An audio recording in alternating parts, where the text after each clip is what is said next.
নমস্কার বন্ধুরা, আমার চ্যানেলে আপনাদের সবাইকে স্বাগত জানাই। তো বন্ধুরা, আগেই বলেছি আমার বিভিন্ন কারণবশত রেগুলার ভিডিও ছাড়তে পারছি না, অনেকদিন প্রায় ছাড়া বন্ধ হয়ে গেছে। তো চেষ্টা করছি আস্তে আস্তে রেগুলার করার। তো বন্ধুরা, আজকে একটা সিজনাল রেসিপি আপনাদের সাথে শেয়ার করবো। দেখুন, গরমের সময় বাজারে প্রচুর পরিমাণে পটল পাওয়া যায়। এটা গরমেরই সবজি। পটল খেলে শরীর ঠান্ডা রাখে, এই জন্য এই সময় পটলটা উৎপন্ন হয় এবং আমরা সকলে খেতে খুব ভালোবাসি। পটল ভাজা, পটল রান্না, পটলের কালিয়া, পটল পোস্ত, বিভিন্ন ধরনের রেসিপি খেয়ে থাকি। তো বন্ধুরা, আমি এখানে পটল নিচ্ছি। দেখুন, এগুলো মাচার পটল নয়। মাচার পটল হলে পটলটা আরও বেশি সবুজ হয়, একটু বড়ো হয়। এগুলো মাটিতে থাকা পটল। সেই পটলগুলো নিয়েছি, পটল ধুয়ে পরিষ্কার করে খোসা ছাড়িয়ে নিয়েছি, উপরটা ঘষে দিয়েছি আর একটু করে খোসা ফেলে দিয়েছি। আজ বানাবো দই পটল। তো পটলগুলো দুটো পাশ চেড়ে দিয়েছি যাতে লবণটা খুব ভালো মতো যায়। দেখুন, এমনভাবে চিরতে হবে যাতে মাঝখানটা ঠিক থাকে আর দুটো পাশ একটু চেরা হয়। লবণ হলুদ মাখিয়ে রেখে দিচ্ছি পটলটা। এইভাবে 10 মিনিট রেখে দেবো। পটলের মধ্যেকার যে জলটা সেটা তাহলে বেরিয়ে যাবে। তারপর পটলটা ভাজা শুরু করবো। অবশ্যই রান্নাটা সাদা তেলে করবো, যেহেতু দই দিয়ে রান্না করছি আর কী কী মশলা ব্যবহার করছি রান্নার সময় অবশ্যই আপনারা দেখতে পাবেন। তো বন্ধুরা, ফিরে আসছি 10 মিনিট পর।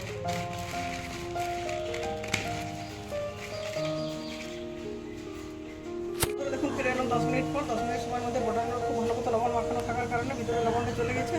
কড়াইতে দিয়ে দিচ্ছি সাদা তেল। তেলটা গরম হয়েছে। গরম তেলে দই পটল বানানোর আগে পটলগুলো খুব ভালো মতো লাল লাল করে ভেজে নিতে হবে।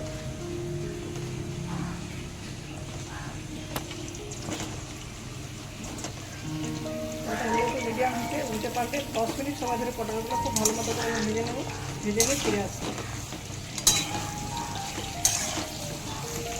তো দেখুন বন্ধুরা, লো টু মিডিয়াম হিটে 10 মিনিট সময় ধরে পটলগুলো ভেজে নিচ্ছে। এগুলো লাল লাল করে ভাজা হয়ে গেছে। পটল ভাজার সময় অনেকটাই তেল দিতে হয়, কিন্তু পটল একটা প্রচুর করবো। পটল ভাজার পর সব তেলটাই ছেড়ে দেয়। তখন যতটা তেল দিচ্ছি তাও সেই পরিমাণে আছে যেটুকু পটলের গায়ে লেগে আছে সেটুকুই। আর তেল দেওয়ার পরিমাণ করে যে তেলটা গরম আছে, গরম তেলে আমি দিয়ে দিচ্ছি একটু পাঁচফোড়ন। তেলটা যেহেতু গরম আছে, পাঁচফোড়নটা সহজে ভাজা হয়ে যাচ্ছে। আর এখানে জিরে, আদা, শুকনো লঙ্কা, কাঁচা লঙ্কা সবগুলো একসাথে পেস্ট করে নিয়েছি। পেস্টটা দিয়ে দিচ্ছি পরিমাণ মতো। তো মশলাটা খুব ভালো মতো কষে নিচ্ছি, কিন্তু দই দিলে কোনো হলুদ দেওয়ার প্রয়োজন নেই।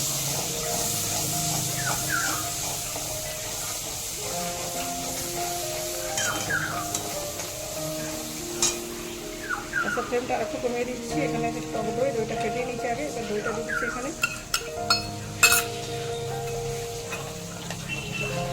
আর দিচ্ছি সামান্য একটু লবণ। সাদা ব্যালেন্সের জন্য এখানে দেবো চিনি। যেহেতু টক দই দিয়েছি, 1 চামচের মতো চিনি দিচ্ছি। দেখুন, দই সহ সমস্ত মশলাটা কিছুক্ষণ কষিয়ে নিচ্ছি। এখন বন্ধুরা, গ্রেভিটা খুব ভালো মতো ফুটে উঠেছে, উপর থেকে তেল ভেসে উঠেছে এবং ভেজে রাখা পটলগুলো দিয়ে দিচ্ছি। দই আর মশলার মধ্যে পটলগুলো দিয়ে একদম সিমে রেখে দিচ্ছি মিনিট 5 মতো, তাহলে আমার দই পটল রেডি হয়ে যাবে। তো দেখুন বন্ধুরা, 5 মিনিট সিমে রেখে দিয়েছিলাম। সেই সময় মতো দই পটল আমার পুরোপুরি রেডি হয়ে গেছে। দেখুন কীরকম মাখা হয়ে গেছে। একটু আগে মনে হচ্ছে একটু পাতলা আছে, সেটা গায়ে মাখা হয়েছে। এরপর কিছুক্ষণ ঢেকে রেখে দেবো মিনিট 10 মতো। তারপর দেখুন পটলের গায়ে পুরোপুরি যে গ্রেভিটা মাখানো হয়ে গেছে। তারপর আমি গরম গরম ভাতের সাথে সার্ভ করব। তো বন্ধুরা, দেখুন ঠান্ডা হয়ে যাওয়ার পর দই পটলটা আমার কতটা ঘন হয়ে গেছে। দেখুন, আমি একটা বাটিতে সার্ভ করে নিয়েছি ভাতের সাথে। গরম গরম ভাতের সাথে বাকি অন্যান্য উপকরণও আছে। এখানে আছে লাল তিল ভাজা, উচ্ছে ভাজা, লাউয়ের ঘন্ট, ইঁচড়ের তরকারি আর এই যে দই পটল। তো বন্ধুরা, কেমন লাগলো অবশ্যই জানাবেন। ভালো লাগলে ভিডিওটিতে লাইক, শেয়ার এবং চ্যানেলটি সাবস্ক্রাইব করে আমার পাশে থাকার অনুরোধ রইল। আজকের মতো এ পর্যন্ত। পরের দিন দেখা হবে নতুন কোনো রেসিপির সাথে। অবশ্যই চেষ্টা করবো রেগুলার ভিডিও ছাড়া। বন্ধুরা, একটু সাথে থাকবেন, পাশে থাকবেন। আজকের মতো আসছি।